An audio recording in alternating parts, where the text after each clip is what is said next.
Yönä 13. huhtikuuta ja 14. huhtikuuta varhaisina aamutunteina vuonna 2024 Iran iski suurella hyökkäyksellä Israelia vastaan käyttäen droneja, risteilyohjuksia ja ballistisia ohjuksia.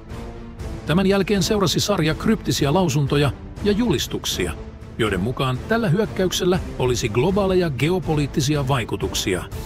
Yllättäen näyttää kuitenkin siltä, että Iran tahallaan saboisi omaa operaatiotaan. Kyllä, koko tilanne on hyvin hämmästyttävä. Tänään tutkimme tämän hyökkäyksen taustaa ja sitä, mitä Iran teki tuona kohtalokkaana yönä. Tarkastelemme myös, merkitsikö tuon yön tapahtumat tämän konfliktin päättymistä, vai onko olemassa potentiaalia lisäeskalaatioon ja seurauksiin. Lisäksi autan teitä ymmärtämään sen hankalavaan geopoliittiseen asemaan, johon Venäjä on nyt joutunut tämän seurauksena, ja mitä se merkitsee Ukrainan ohjuspuolustuskyvylle. Lopuksi vastaan myös joihinkin mielenkiintoisiin ja haastaviin kysymyksiin teiltä. Mutta ensin kutsun teidät sukeltamaan tämän päivän analyysin pääantiin juuri nyt. 1. Hyökkäyksen taustalla oleva konteksti. Katsotaan ensin taustatietoja hyökkäyksen takana. Kontekstin vuoksi on tärkeää huomata, että Iranilla ja Israelilla on pitkäaikainen vihamielinen suhde. Ennen tätä hyökkäystä kahden maan välinen konflikti oli pääasiassa välillistä sotaa. Iranin tuella Hamasille Israelin lännessä, Hizbollahille pohjoisessa ja Huthi-kapinallisille Punaisen meren eteläpäässä. Iran ja Israel tukivat myös vastakkaisia osapuolia Syyrian sisällissodassa. Viime kuukausina Iranin välilliset toimijat ovat käyneet yhä röyhkeämmiksi, luultavasti Teheranin saamien varojen tuonnin vuoksi asekaupoista Venäjän kanssa. Palaamme tähän kohtaan ja sen vaikutuksiin myöhemmin syvemmin. Iranin nykyinen hyökkäys voidaan jäljittää suoraan Israelin 1.4 tekemään ilmaiskuun, joka kohdistui rakennukseen Iranin suurlähetystön vieressä Damaskoksessa Syyriassa. Pommi-isku aiheutti 16 uhria, joista monet olivat Iranin eliitin islamilaisen vallankumousvartioston, IRGC, jäseniä. Suruajan ja muistotilaisuuden jälkeen Iran vannoi kostoavansa Israelille hyökkäyksen vuoksi. On huomattavaa, että Yhdysvaltain tiedusteluyhteisö, joka oli onnistuneesti ennakoiden varoittanut ISIS-K:n hyökkäyksestä Moskovan teatteriin vain kuukautta aiemmin, antoi jälleen vakavan sävyisen varoituksen. He varoittivat, että Iran oli tosissaan kostohyökkäyksillä Israelia vastaan ja että sellainen toiminta tapahtuisi luultavasti nopeasti. Tämä Yhdysvaltain varoitus tiedustelulta osoittautui oikeaksi, kuten tulevat tapahtumat osoittivat. Dau. Hyökkäys vyöry ikuisuuteen. Siirtykäämme itse hyökkäykseen. Yönä 13.4. Iran ampui noin 170 droneja, 120 ballistista ohjusta ja 30 risteilyohjusta Israelia vastaan. Tässä vaiheessa tilanne alkoi muuttua omituiseksi ja jätti maailman hämilleen tapahtuneesta. Iran julisti julkisesti ilmahyökkäyksen aloittamisen, mutta ilmoitti myös lähes välittömästi iskujen päättyneen. On tärkeää huomata, että hyökkäyksessä luultavasti käytetyillä Shahed-droneilla on vain noin 180 km/h maksiminopeus. Etäisyys Iranista Israeliin on noin 1000 kilometriä, mikä tarkoittaa, että Iranin hyökkäysilmoitus tuli tunteja ennen kuin dronit saavuttaisivat kohteensa. Näin hidas nopeus saattaisi saada jopa sci-fi-romaanin 3 kappaleen ongelman ulkoavaruudellisen trisolaarirodun mustasukkaiseksi, mutta se jättää tämän päivän sotilaat vaikuttumatta. Oli kuin Iranin varhaiset ilmoitukset olisivat tarkoitettu varoittamaan kaikkia tulevasta.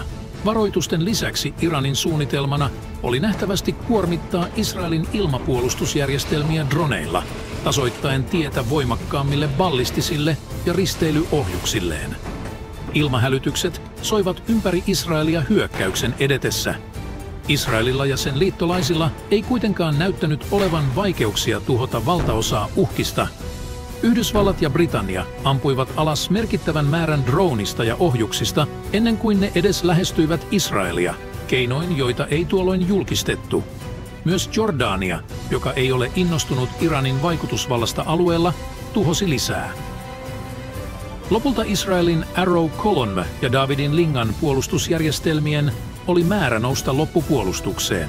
Israel väittää, että näiden yhdistettyjen ponnistelujen ansiosta yksikään drone ei saavuttanut kohteitaan, yksikään risteilyohjus ei saavuttanut kohteitaan ja vain pieni osa ballistisista ohjuksista saavutti Israelin alueen.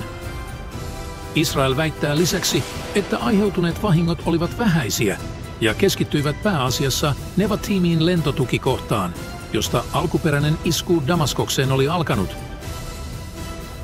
Onko se todella onnistunut vai ei? Nyt analyysiin. Onko tämä konfliktin tämän vaiheen loppu vai iskeekö Israel takaisin? Teheranin näkökulmasta vaikuttaa siltä, että kiinnostusta jatkaa konfliktia ei juurikaan ole. Vaikutti siltä, ettei kiinnostusta ollut edes aloittaa sitä ensinnäkään.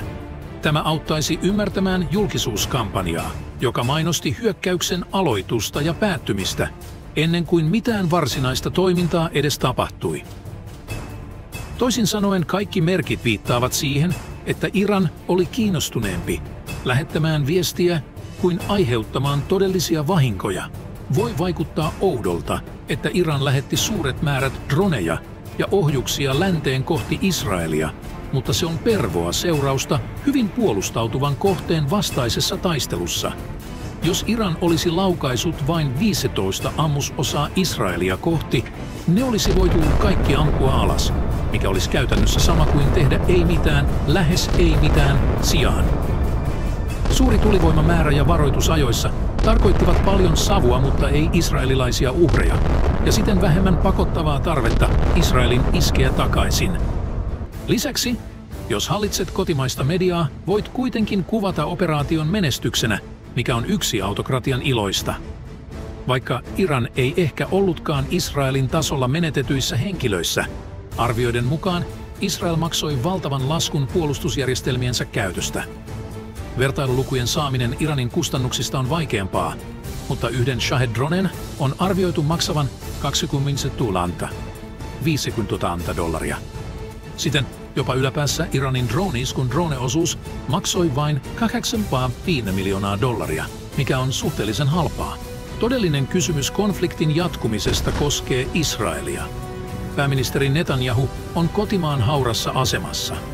Hän oli epäsuosittu jo ennen konfliktin alkamista, eikä ole hyötynyt kannatusviirille efektistä, kuten voisi olettaa. Näin ollen häntä voi houkuttaa jatkaa kriisin kärjistämistä toiveissa, että tilanne muuttuisi. Jossakin vaiheessa Netanyahun on kuitenkin katsottava tappioitaan ja siirryttävä eteenpäin. Konkreettisempi ongelma täällä on Yhdysvaltojen pitkäaikainen tuki Israelin puolustukselle. Palataksemme aiempaan tietoon, kansainvälisten kumppaneiden rinnalla osuus tekee raskasta nostoa. On epäselvää, jatkuisiko tällainen menestys ilman Yhdysvaltojen suodattamista suurelle osalle aseista ennen kuin ne saavuttavat Israelin maaperän. Tilannekeskuksessa hyökkäysten aikana ollut Bidenin hallinto omaksui kannan, että Israelin tulisi ottaa vahva puolustuksensa voittona ja siirtyä eteenpäin, eikä Yhdysvallat tukisi Israelia, jos Israel haluaisi jatkaa vastatoimia. Tämä nostaa jatkuneen konfliktin mahdollisia kustannuksia Israelille ja voi painostaa Netanyahun varovaisuuteen. 4. Venäjä Iranin. Uhkarohkea puolustuskaava. Käsitelkäämme nyt Iranin hyökkäyksen laajemmat vaikutukset käynnissä olevaan Ukrainan sotaan. Aloitamme Venäjän hankalasta geopoliittisesta asemasta, koska se kytkeytyy edelliseen kohtaan. Yksinkertaisesta näkökulmasta Venäjä ja Iran ovat eräänlaisia liittolaisia, koska Venäjä vaikuttaa viime aikoina omaksuneen polta kaikki asenteen. Implikaatio on, että Moskova tukee täydellisesti Teherania tämän ponnistuksissa Israelia vastaan. Todellisuus on kuitenkin monimutkaisempi. Pääsyy, miksi maat ovat tulleet toimeen hiljattain, ovat taloudelliset pakotteet. Iran on ollut pitkään Yhdysvaltojen pakotteiden kohteena. Siksi Teheran tietää, kuinka rakentaa aseita olematta riippuvainen länsimaisista toimitusketjuista. Kun Venäjä siten joutui samankaltaisten pakotteiden puristukseen, Kreml joutui kääntymään Iranin puoleen avun saamiseksi. Tämän vuoksi rahaa on virrannut Venäjältä Iraniin, ja vastineeksi Shahed-droneja on lähetetty, jotka sitten välittömästi kääntyvät vähän Israelin suuntaan. Teheran voi tehdä näin, koska sillä ei ole akuuttia tarvetta käyttää kyseisiä droneja itse. Pikemminkin on halu aiheuttaa satunnaista kaaosta alueella. Jos laajempi konflikti Israelin kanssa kuitenkin alkaisi, Teheran haluaisi äkkiä säästää Shaheden omaan käyttöönsä. Vuorostaan Venäjän olisi tyydyttävä siihen, mitä se voi tuottaa itsenäisesti iranilaisen lisenssin alla. Vähäinenkin konflikti saattaisi riskeerata Israelin iskut Iranin drone-tuotantolinjoja vastaan, mikä johtaisi pitkän aikavälin seurauksiin Venäjälle. Länsi toki haluaisi alkaa ohjaamaan lisää aseita Israeliin, mutta tämä on silti huono vaihtokauppa Kremlin näkökulmasta. Ongelma on siinä, ettei Yhdysvaltojen Ukraina-avun viivästys johdu niinkään toimituskapasiteetin puutteesta, vaan haluttomuudesta laajentaa kapasiteettia. Tämä monimutkainen ilmaus tarkoittaa, että Venäjä hyötyy Israelin ja Iranin välien selvittelyn loppumisesta enemmän kuin Ukraina. Voimme siis odottaa Venäjän kulkevan kuin nauhan laudalla. Se ei ehkä tuomitse Iranin tekoja, mutta lobbaa samanaikaisesti kulisseissa Irania päästämään irti. Tämä olisi myös linjassa Venäjän laajemman alueellisen politiikan kanssa pitää ystävälliset suhteet molempiin osapuoliin. Lopuksi tämä kertoo Ukrainasta ja ohjuspuolustuksesta. Tällä hetkellä Ukraina kohtaa yöllisesti Venäjän ohjusten ja miehittämättömien ilma-alusten ryöpyn, samankaltaista kuin Israel koki 13. huhtikuuta. Samalla Israel on juuri osoittanut, mitä kattava puolustusjärjestelmä voi tehdä sellaisten ohjusten ja miehittämättömien ilma-alusten pysäyttämiseksi. Näin ollen luonnollinen johtopäätös on, että länsi voisi halutessaan suojata Ukrainan Venäjän ryöpyltä. Kuitenkin lännen apu Ukrainalle on viime aikoina ollut riittämätöntä, vaikka Washingtonissa kasvaakin yksimielisyys siitä, että lopulta laki menee läpi ja tarjoaa enemmän apua. Mutta ilmeinen ratkaisu ei ole niin yksinkertainen kuin se saattaa vaikuttaa. Yksi Israelin suurimmista sotilaallisista haavoittuvuuksista on sen pieni koko. Vastustava armeija voisi potentiaalisesti rynnätä sen läpi, jos sille jätetään vähän rajoitteita. Mutta hyvä puoli on se, että Israel voi keskittää ohjuspuolustuksensa tarkasti, koska alue on niin pieni. Sen sijaan Ukraina on valtava, 64 000 neliökilometriä, kun taas Israel on vain 22 000 neliökilometriä, eli Ukraina on 27 kertaa suurempi kuin Israel. Tarkka kokovertailu voi vaihdella siinä, miten otetaan huomioon länsiranta, Golanin ylängöt, Krim ja Donbassin alue, mutta yleinen idea pysyy samana. Lisäksi Israelin ja Iranin välillä on paljon enemmän tilaa ottaa ohjuksia kiinni kuin suoralla reitillä Venäjältä Ukrainaan. Joten vaikka Ukrainan ohjuspuolustus voisikin olla samankaltainen kuin Israelilla, se olisi paljon kalliimpaa, eikä se olisi läheskään yhtä tehokas johtuen valtavasta alueesta, joka tarvitsisi kattaa. Fans. Kysyt, geopoliittinen näkökulma vastaa. Päättääkseni tämän päivän sisällön, vastaan muutamaan lähettämäänne kysymykseen. On muutama ytimekäs kysymys, joista on syytä keskustella. Mitä hyökkäys tarkoittaa rauhantilan päättymiselle Gazassa? Vastaus tähän on, ei juuri mitään.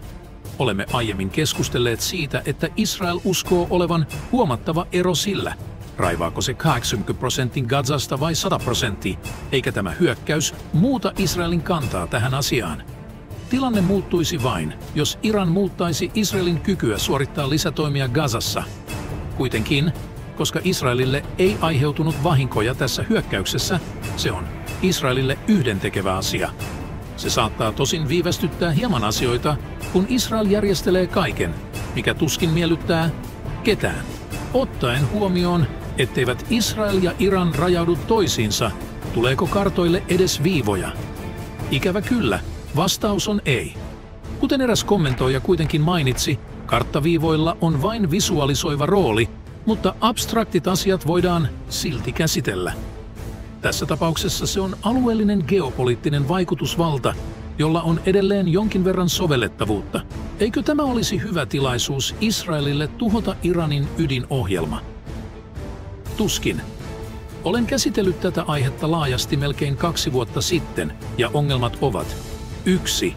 Vaikka julkisesti saatavilla oleva tiedustelu on huonoa, on mahdollista, että Iran voisi kasata pommin, vaikka Israel iskisikin joihinkin laitoksiin. 2. Iranin ohjelman merkittävä häiritseminen vaatisi maajoukkojen lähettämistä. Voin kuvitella Israelin jatkavan salattua sabotaasikampanjaansa. Jos olet kiinnostunut oppimaan lisää Lähi-idän konflikteista tai jatkuvasta Ukrainan sodasta, muista seurata geopoliittista näkökulmaa. Ja jos pidit tästä videosta, olisin todella kiitollinen, jos voisit painaa tykkäyspainiketta, jakaa sen muille ja tilata kanavan. Palaan seuraavan kerran analyysillä. Kiitos paljon katselusta ja toivotan kaikille hyvää terveyttä.